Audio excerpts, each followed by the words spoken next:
Vitry-Clavem, les souterrains du monde.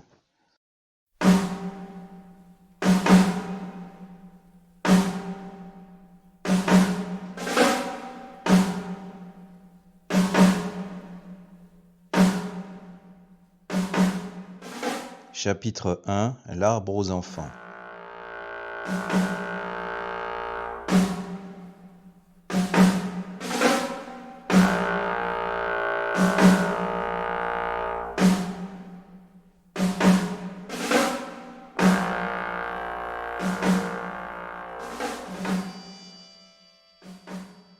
Le jeune enfant était tombé sur les rochers escarpés en essayant de fuir. Il sentait le danger se rapprocher de lui, même s'il ne parvenait pas à l'identifier. Il avait l'impression d'avoir déjà vécu cet instant et il se souvenait qu'il devait mettre le plus de distance possible entre lui et les cris stridents qui montaient de la forêt. Il se releva. Ses mains et ses genoux écorchés saignaient. Malgré tout, il reprit sa course folle vers le village qu'il parvenait à distinguer au loin, alors que tout autour de lui, les champs commençaient à se baigner de la lumière orangée du crépuscule. À présent, les cris avaient cessé. Ou peut-être avaient-ils été étouffés, ce qui était plus inquiétant encore. Hors d'haleine, le garçon s'arrêta quelques secondes pour reprendre son souffle. Il risqua un regard en arrière. Une silhouette sombre et massive, chargée de 2 sacs, fondait sur lui. L'enfant voulut reprendre la fuite, mais ses muscles refusèrent de lui obéir. Il ne parvenait même pas à crier. En quelques secondes, l'homme encapuchonné dans sa cape noire fut à sa portée. Il faisait presque 3 fois la taille du petit garçon. Ce dernier, retrouvant soudain l'usage de ses jambes, fit volte-face et reprit sa course. Mais il était déjà trop tard. L'homme le saisit par le cou et la taille et le souleva aussi facilement qu'un simple fagot de bois. Le jeune garçon ouvrit la bouche pour crier, mais la main du géant était déjà plaquée contre son visage et commença à l'empêcher de respirer. Suffocant, il contempla le visage de son agresseur à quelques centimètres du sien. Des yeux, sombres et froids, surmontés de sourcils noirs broussailleux, une barbe hirsute qui lui mangeait la moitié du visage, et une horrible cicatrice lui barrant la joue droite. L'homme ressemblait à un géant terrifiant aux yeux de l'enfant. L'inconnu ouvrit un grand sac noir et précipita violemment le petit garçon à l'intérieur. Celui-ci reprit alors avidement son souffle et une odeur terrible de putréfaction et d'urine envahit ses narines. Le sac se referma alors sur lui et il fut plongé dans l'obscurité.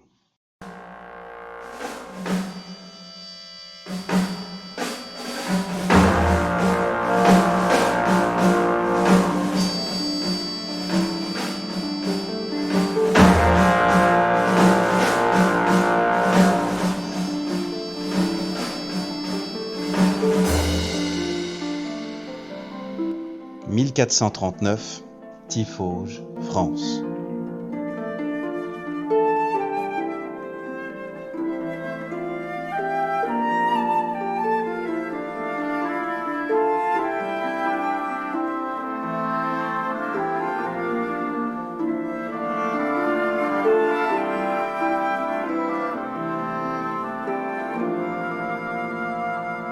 Lorsque William Magdalum se réveilla ce matin-là, alors même que les premières lueurs de l'aube se faisaient encore attendre, il sentit une vague d'angoisse le submerger.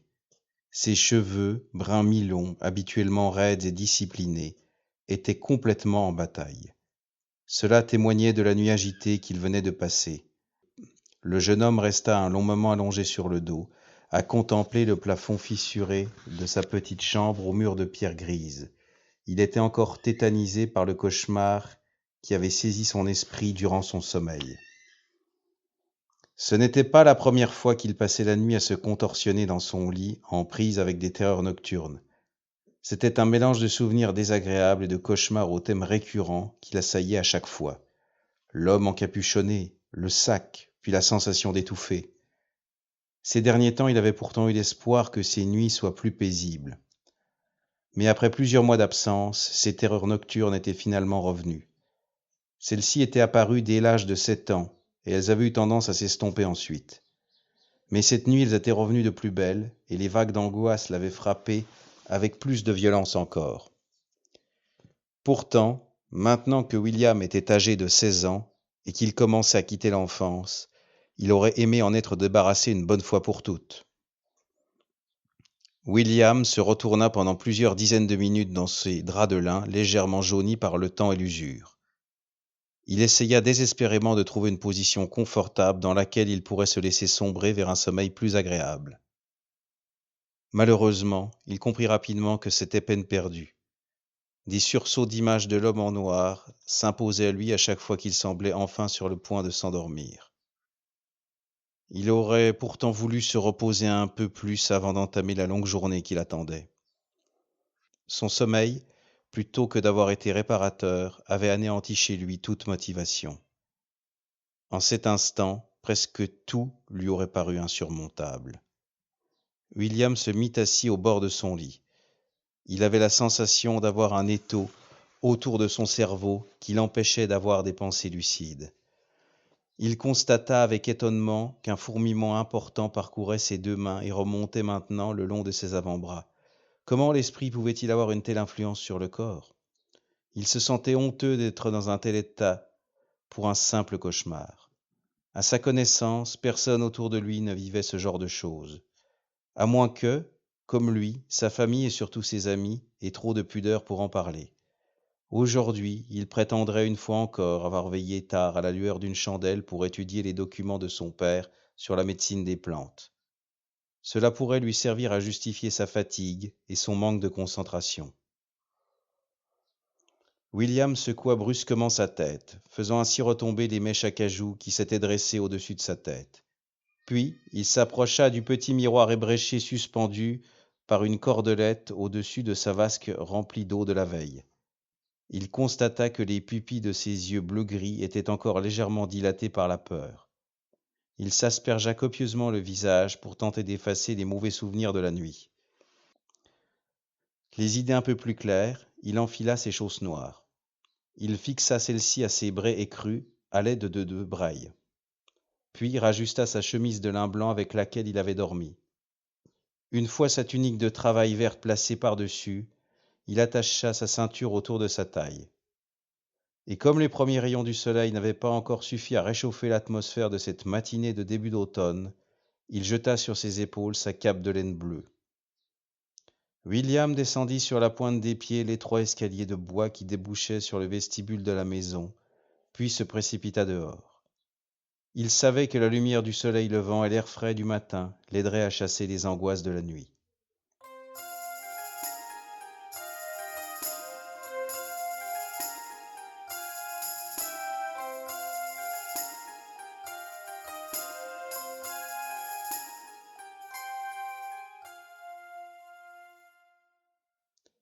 L'heure était encore très matinale lorsque William arriva un peu plus tard devant la ferme de la famille de Boisse. Pourtant, son ami Jacques l'attendait déjà. Celui-ci était assis sur la clôture de bois et avait le regard perdu vers les champs baignés des lueurs rosées de l'aube. Jacques de Boisse avait 2 ans de plus que William, mais il faisait presque une tête de moins et paraissait même plus jeune que lui. Lorsqu'il vit son ami approcher, son visage s'éclaira légèrement et une ébauche de sourire se forma sous son chapeau vert assorti à sa tunique. « Will, tu devrais voir ta tête. Tu as l'air presque souffroteux. » William lui répondit par un signe de la tête et un sourire en guise de salut. Il pensait justement qu'il avait rarement vu Jacques, d'un naturel d'ordinaire si joyeux, avec une tête aussi déconfite. Il avait certainement lui aussi passé une nuit fort désagréable. De fait, Jacques venait d'apprendre la veille que son père ne se remettrait probablement pas de cette pneumonie traînante qui s'aggravait depuis des semaines. Et c'était justement John Macaon Macdelame, le père de William et médecin du petit bourg de Tiffauges, qui en avait fait l'annonce à la famille de Jacques. Aussi, William s'était proposé de travailler doublement à la ferme afin de venir en aide à la famille de Boisse. Et malgré le surplus de travail, il garderait son salaire habituel de 40 deniers par semaine. La moisson des champs avait en effet besoin d'être terminée avant les premières pluies. Il fallait éviter que la famille de Jacques ne se trouve démunie une fois l'hiver venu. Les amis se dévisagèrent mutuellement et semblèrent décider d'un commun accord de ne pas se rappeler de mauvaises nouvelles de la veille. Inutile pour le moment de revenir sur l'état de santé du père de Jacques. Allons commencer le travail avant que le soleil ne se couche, dit Jacques en désignant le soleil levant au-dessus des champs de blé. Les deux garçons passèrent ainsi toute la journée à moissonner, armés de leurs faux. Romuald, l'aîné de la famille de Boisse, et Émilie, sa jeune sœur, les avaient rejoints. À leur côté, ils battirent les épis avec leurs fléaux, de façon à en extraire les grains. Tous les quatre ne s'accordèrent finalement une trêve que sur les coups de midi, lorsque madame de Boisse apporta à chacun une écuelle remplie d'une salade d'épeautre et de cèpes, accompagnée de pain et d'une grande cruche d'eau. Jacques, après avoir rempli d'eau leurs 4 masères, vint s'asseoir auprès de son ami. « Merci d'être venu nous aider ce matin aussi, William. Tu aurais fait de même pour moi et ma famille, j'en suis certain. Ça ne gênait pas ton père que tu ne l'assistes pas à son officine aujourd'hui ?» William, qui avait la bouche pleine de pain et d'épeautre, remua la tête en signe de négation, puis répondit. « Mon père aime m'avoir à son officine, surtout pour ranger et pour préparer les décoctions médicinales. Je suis plus son homme à tout faire que son apprenti pour l'instant, mais j'irai le rejoindre ce soir avant la nuit tombée. Je m'occuperai des préparations dont il aura besoin pour demain. »« Je pense justement que ma mère aura besoin d'une potion calmante, dit Jacques. Elle ne dort plus des nuits depuis que mon père est trop malade pour se lever de son lit. Je l'entends déambuler la nuit dans la ferme lorsque mon père s'est endormi, et je l'entends parfois aussi sangloter, ajouta-t-il en baissant la voix. William lança un regard en coin pour voir le visage de son ami. Le regard bleu, habituellement si vif et malicieux de celui-ci, semblait à présent éteint et s'était perdu dans la contemplation de la terre battue à leurs pieds.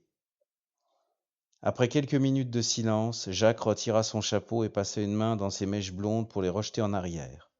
Il se redressa ensuite, comme s'il reprenait soudain conscience du monde qui l'entourait. En quelques bouchées, il finit son modeste repas, puis s'élança de nouveau vers les champs avec le manche de sa faux sur l'épaule. « À l'attaque de la toison d'or !» s'exclama-t-il en s'enfonçant dans les épis de blé. William sourit et le rejoignit pour un nouvel après-midi de labeur.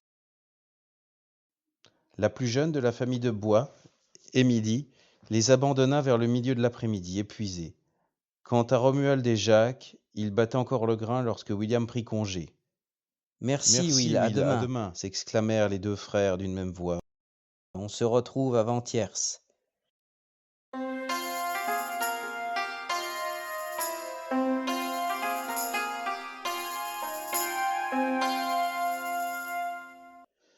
William venait de rejoindre la petite allée pavée qui menait au centre du bourg de Tiffauges.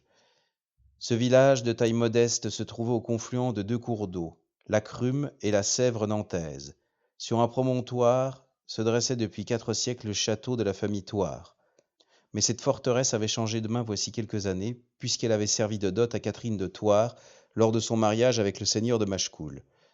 La majorité des habitations de Tiffauges étaient comprises à l'intérieur des murailles, à l'exception de quelques fermes en périphérie, dont celle de la famille de Bois. Ainsi William, qui comptait se rendre directement à l'officine de son père, franchit l'une des portes sud-ouest des murailles afin de pénétrer dans l'enceinte du village. En chemin, les habitants qu'il croisa avaient des comportements pour le moins disparates à son égard. Monsieur Chardère, le barbier, lui lança, comme à son habitude, un regard noir, et William soupçonna madame Chardère d'avoir délibérément vidé son pot d'eau usée juste au moment où il passait devant leur maison, éclaboussant au passage les choses du jeune garçon qui s'efforça d'ignorer le couple.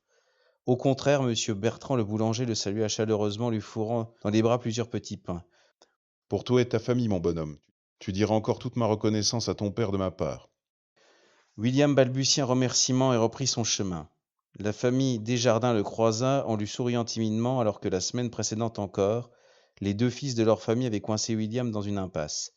Les deux garçons s'étaient adonnés au jeu de tir de légumes gâtés dont il était la cible, tout en le traitant de bougre et de félon d'anglais. Ces attitudes diverses et variées, auxquelles William avait fini par s'habituer, n'étaient pas personnelles, il le savait. Cela découlait uniquement des relations que les gens entretenaient avec sa famille. John Macaon Mac de la Mior, son père, était en partie d'origine anglaise. Il était né en 1395 d'une mère irlandaise et d'un père anglais qui avait été contraint de fuir son pays en raison de son union déraisonnable avec une fille irlandaise. Et en pleine période de ce conflit franco-anglais qui durait depuis presque 100 ans, on pouvait en partie comprendre le comportement hostile qu'inspirait toute chose ou personne pouvant avoir un lien avec l'Angleterre. Il n'y avait que deux choses qui sauvaient la famille Macdulham de l'exclusion la plus totale. En premier lieu, John Macaon n'était qu'à moitié anglais seulement, et du côté de son père, et il avait choisi d'utiliser le nom de famille de sa mère irlandaise plutôt que le nom anglais de Yor. L'Irlande étant ennemie de l'Angleterre, cette partie de ses origines rattrapait l'autre aux yeux des villageois. En deuxième lieu, surtout, on avait besoin de lui puisque Monsieur Macdulham était mire et médecin apothicaire. Et il était loin d'être mauvais dans son métier, en tenant compte bien sûr du niveau de connaissance scientifique du XVe siècle. Cela avait pris plusieurs années, mais la plupart des gens avaient finalement dû reconnaître la supériorité de ses soins par rapport à ceux de certains charlatans qui avaient quelquefois sévi dans le village. De là découlaient les comportements divers des gens à l'égard de la famille Macdulham. De manière générale, ceux qui avaient dû recourir un jour aux conseils et traitements de John Macaon Macdulham, la plupart du temps avec succès, lui étaient reconnaissants et oubliaient ce côté anglais si déplaisant. Les autres méprisaient la famille Macdulham, tout en gardant malgré tout un certain respect vis-à-vis d'elle. En raison de la profession de John Macaon, mieux vaut garder des relations correctes avec le médecin en cas de besoin. Arrivé près de l'église, à 2 rues de l'officine médicinale de son père, William manqua de faire tomber tous les petits pains qu'il portait. Il venait de se faire bousculer par 2 enfants qui couraient en riant dans la direction opposée.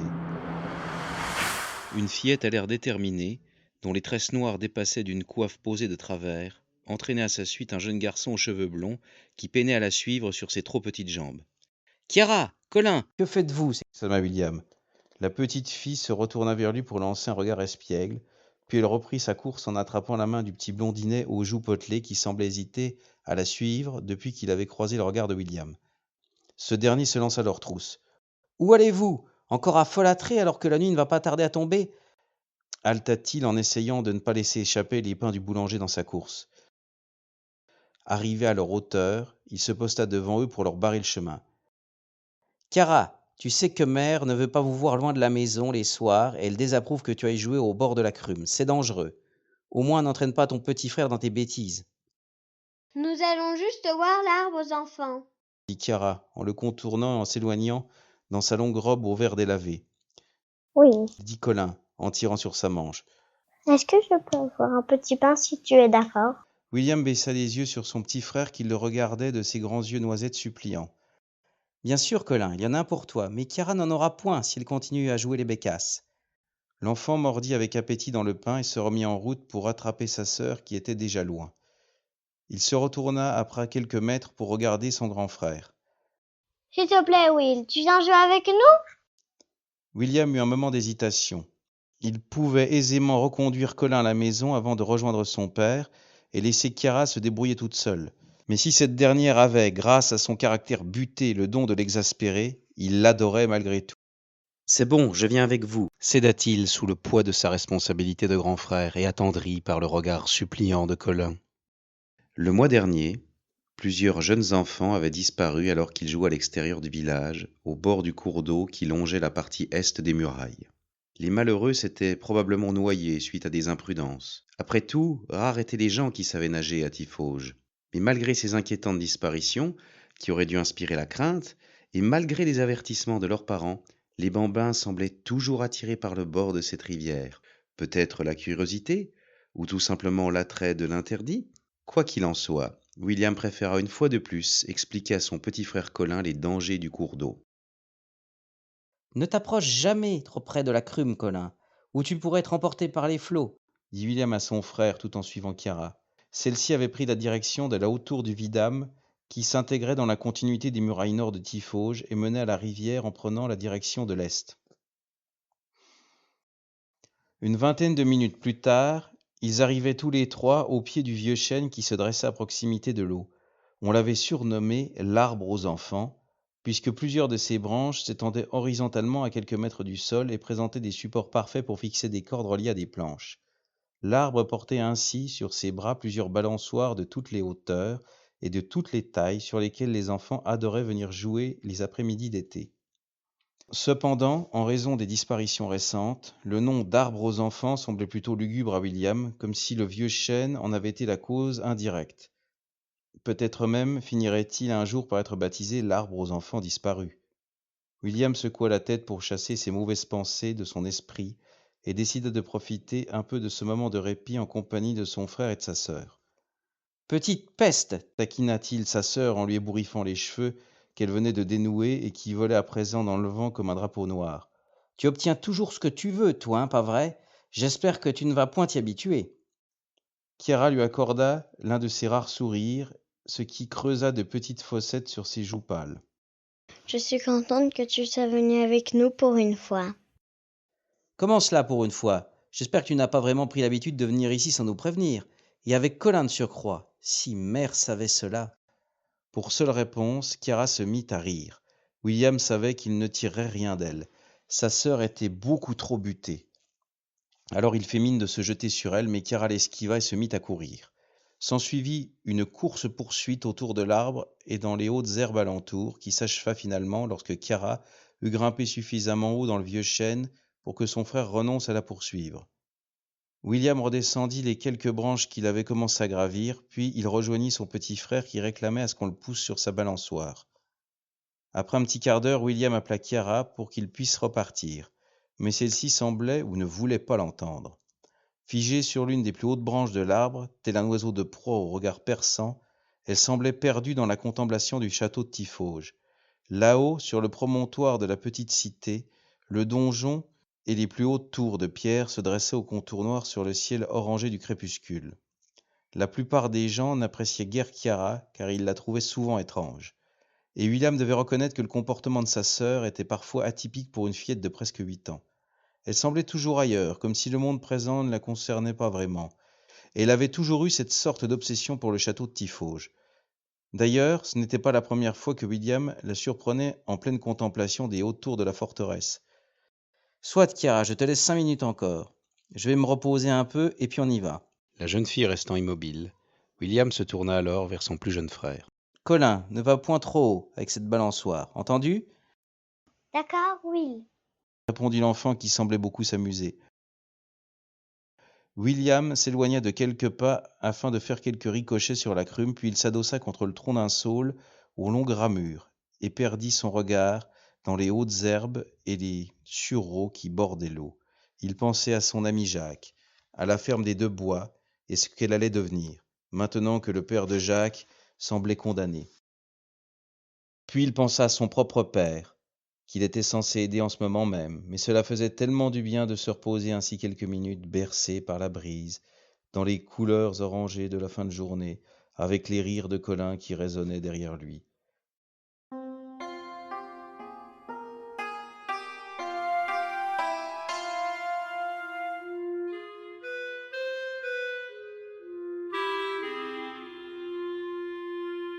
Il se débattait de nouveau dans le noir, le sac qui se referme, le textile qui s'enroule autour de lui pour l'étouffer, le souffle court d'un homme de l'autre côté de cette cage de tissu, puis de nouveau les cris de terreur, des cris d'enfant. William se réveillait en sursaut. Son dos avait glissé le long de l'arbre contre lequel il s'était endormi, et il avait maintenant le visage presque complètement fouillé dans la végétation qui entourait le tronc. Il se redressa en se débarrassant vivement des brindilles et des feuilles qu'il avait dans la bouche. Le goût amer qu'il avait sur la langue le fit grimacer. Il avait de nouveau rêvé. Ce n'était qu'un nouveau cauchemar. William laissa échapper un soupir de soulagement. Mais à ce moment précis, un nouveau cri strident retentit. Un cri d'effroi qui dura plusieurs secondes avant d'être étouffé. William se leva d'un bond, scrutant les alentours. Cette fois, il n'avait pas rêvé. Ou alors il était devenu fou. La nuit était presque complètement tombée à présent et le ciel commençait à se consteller des premières étoiles. William se retourna vers l'arbre où jouaient son frère et sa sœur pour leur donner l'ordre de rentrer immédiatement à la maison avec lui. Mais il n'y avait plus personne au pied de l'arbre. Le seul mouvement encore perceptible était celui de la balançoire qui oscillait seule dans le silence.